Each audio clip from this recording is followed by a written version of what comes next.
welcome to my third video on money and life with Ross Jenkins. I'm a qualified accountant, and today we're going to be looking at, should I overpay my mortgage or should I invest the money instead?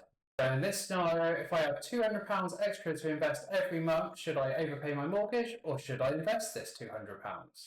One choice could save you over £20,000. The other choice could give you potentially huge wins, but comes with risk. Let's break it down in simple terms for you. So in this video, I explain the pros and cons of overpaying your mortgage or investing. I'll also give you a real life example comparing a mortgage overpayment versus investing in the S&P 500 over a 20-year period.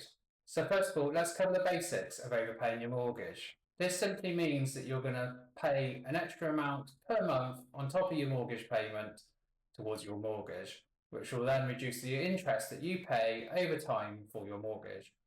So in this scenario, we're actually going to use a 30-year mortgage at 4% interest for a balance of £200,000. So by overpaying your mortgage, this will then actually bring down the length of your mortgage term. So the guaranteed return in this scenario is whatever your interest rate. So for this example, I'm using 4%, but you could be on 3.5%, 5%, whatever your interest rate is, this is your guaranteed return. So the main reason for doing this is for peace of mind. And you know that your mortgage is going to be cleared and your bills will be lower each month. So you need less income coming into the household each month. So let's look at the alternative, which in this case is the S&P 500, where we are going to invest our £200 per month for 20 years. So historically, the S&P 500 over the last 100 years has gained between 7 and 10% after inflation. Please remember though, returns are not guaranteed. The S&P 500 or other alternative investment platforms can go up as well as can go down. So with the S&P 500 or other alternatives, to get the bigger upsides, you need to leave your money in there for the longest time possible, which in this scenario, we're doing 20 years as the comparison. But as mentioned, this can be very volatile. It can go up as well as it can go down.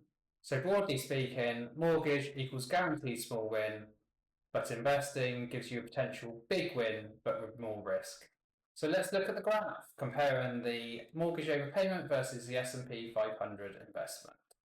So as explained, the mortgage is based on a 30-year period with a 200k balance at a 4% interest rate. So with either method, you're going to have a capital outlay of £48,000, which is £200 per month for 12 months for 20 years. So looking at the mortgage overpayment, your balance is going to be reduced on your mortgage by £73,000. So once you deduct the £48,000 capital outlay, you've got an interest saving of £25,000 for the 20 years.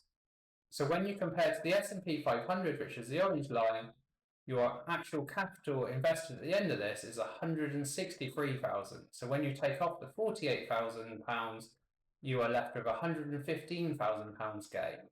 So this is £90,000 extra compared to the £25,000 you would get from overpaying your mortgage.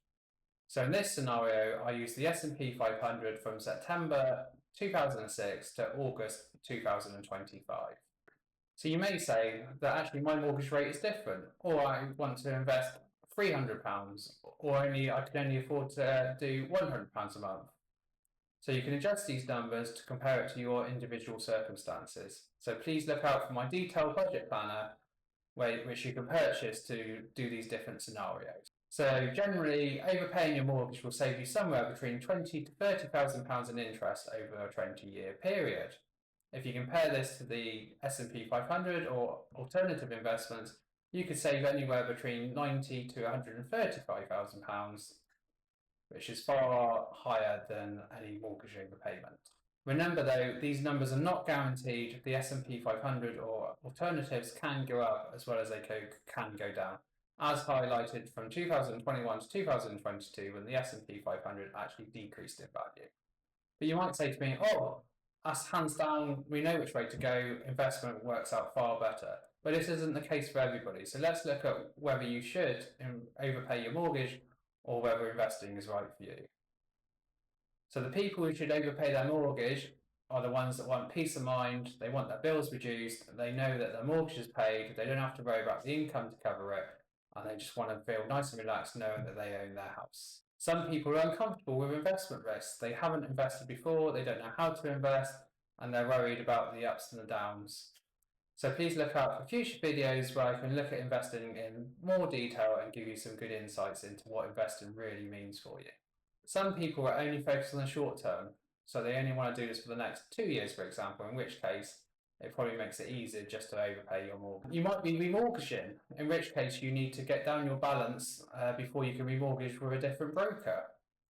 Or you might want to get into a different loan to value bracket, in which case then you need to reduce down your mortgage balance compared to your loan to value on your house. You may be close to retiring, in which case you don't want to worry about having to pay your mortgage in retirement. You just want it gone so you know that your pension is for all your other bills that you have going on each month. So now let's look at whether you should invest instead of overpaying your mortgage. So the people who invest need to be able to leave this money in here for 10 years. So in this case, we've done a 20-year period. So you can get the full benefits of all the upside. You also need to be prepared for all the ups and downs. It can be volatile, so you need to not be able to panic when it goes down or to want to put extra money in when it's going up. You just need to stick with your game plan of your whatever you can afford to overpay each month, and that is the amount that gets invested. The third one is you want potential higher returns.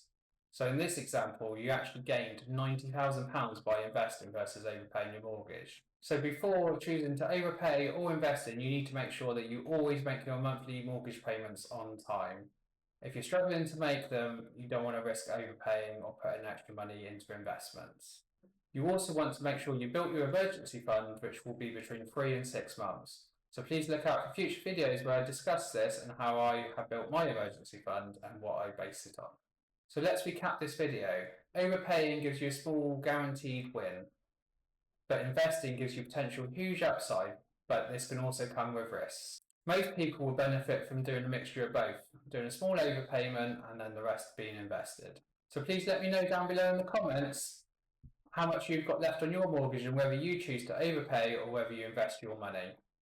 So look out for my free budget planner as well as my detailed paid for budget planner, which has some of these scenarios in for overpaying your mortgage.